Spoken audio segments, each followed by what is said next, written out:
Histori e pabesueshme.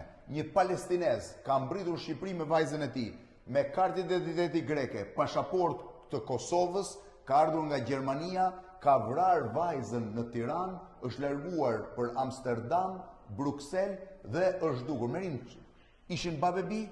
Babebi dhe ky konfirmim ka ardhur vetëm një ditë më parë, pra më 4 mars, pasi policia shqiptare ka ndërthurur të gjithë të dhënat që kishte sa i takon informacionet që ishin me karta greke gjermane.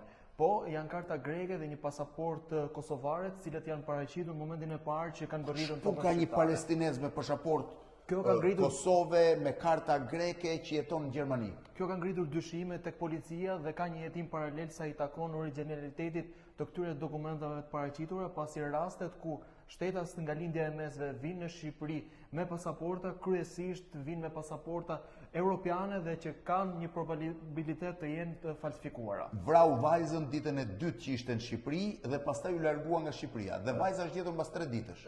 Vajza është gjetur rreth 5 ditë pasi është larguar nga Shqipëria, autori dyshuar. 5 ditë pas vrasjes. Është larguar dhe të paktën nga këqyrja e gjithë vendit ku është regjistruar ky krim makabër duket një skenë perfekte nga një person i cili të paktën nga veprimet që ka kryer ka një dinamik të mirë menduar dhe një dinamik e cila të paktën sipas policisë i përket një personi i cili ka aftësi vrastare të tilla ku nuk njeh as person por as vajzën e tij. Palestinez me kartë greke, pasaport Kosovës, erdhi nga Gjermania dhe u zhduk mbasi vrau vajzën në Shqipëri. Histori e tmerrshme.